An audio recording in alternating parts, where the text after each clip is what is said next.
How do I stop the screw it mentality? Yeah. So should we elaborate? What is the screw it mentality? Yeah, the screw it's, this is the PG version. We have another name for it that we won't say here, but I think you can imagine it. The screw it's is when often comes when you make a commitment, you're gonna make these changes, you're like super motivated and you're excited, you make a mistake, you make a wrong choice, you make a wrong turn, and you're like, screw it. I didn't do it perfectly. I'm just not going to do it at all. I'm going to throw in the towel and quit. I'll start over Monday. I'll start over at the first of the year, whatever it is. So this might look like I overslept. I snoozed my alarm. I didn't leave enough time to do a workout. So screw it. I'm just not going to work out the rest of the week. Yeah. Or I had a donut for breakfast instead of the balanced breakfast that I thought I was going to have. And so screw it. I'm just going to eat whatever I want the rest of the day and I'll start over tomorrow. Yeah. Also, not just in the perfectionism world, but I had a stressful day. Screw it. Right? Yeah. But the heart of both of these is there is some emotional kind of pressure or discomfort. And I have described it before. The screw it mentality is like taking the escape chute, right? It's like, this is too much. My perfectionism thoughts are too much. My stressful day was too much. Where's the escape chute? I can't feel like this. Yeah. I need to eat. Yeah.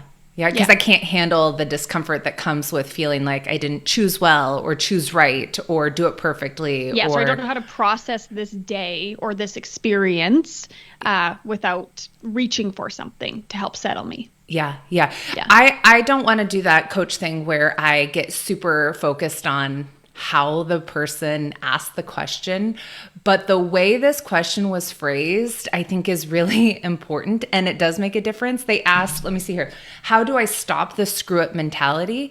And in essence, to me, what I'm worried about hearing is the assumption or the belief that I have to get rid of the thoughts that sound like screw it. Give up. You don't have to, just tap out, press that escape button. We'll start over Monday. That they have to get rid of those thoughts in order to get rid of this pattern. Yes, right? Totally. Yeah. And I want to be very clear that you don't have to get rid of those thoughts. I still have those thoughts. Yeah.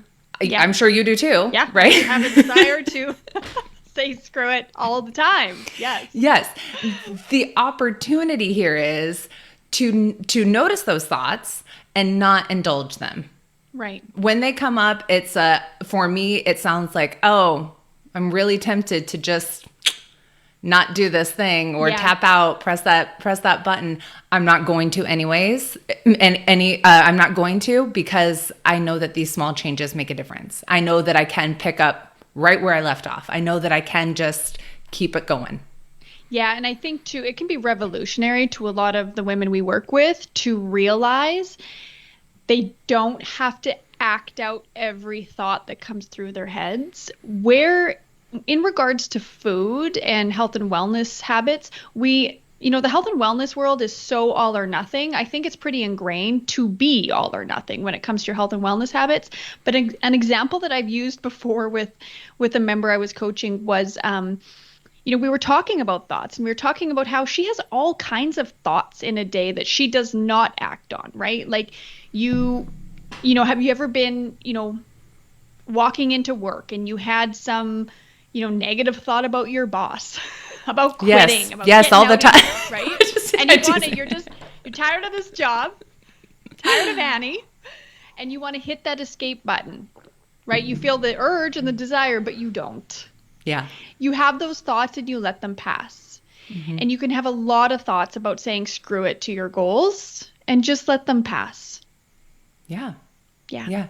I love calling attention to how we do manage those desires and impulses in other areas, because I think that is something that a lot of our members can connect with. Like, oh, I do have this experience in other aspects of my life. I don't want to follow through on that volunteer commitment at my kid's school for the holiday party. I said I was going to, I don't really want to, but I'm going to anyways, right? I know, because I committed to it. Yeah. Yes, and that's the other thing, is to look at where you do follow through with these commitments towards other people, but I've seen a lot of women who are not following through on the commitments they've made to themselves. Yeah.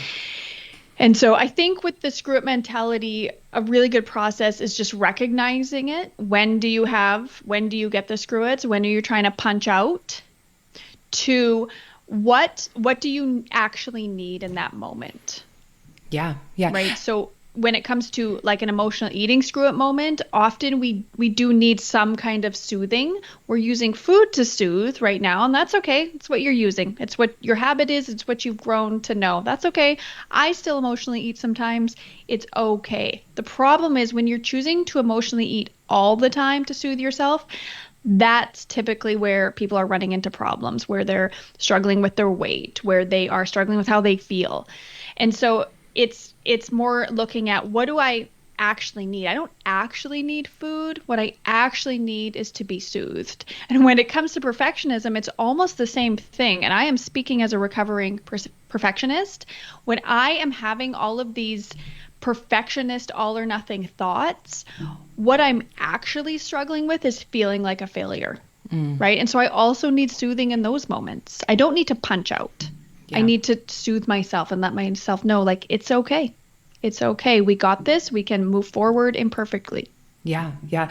I do think, like you said, recognizing when this comes up for you, but also recognizing in the moment or as soon as you can after you have already started to engage in the screw-its, right? We talk about this all the time in coaching. Sometimes awareness we would love for it to come before the thing happens, right?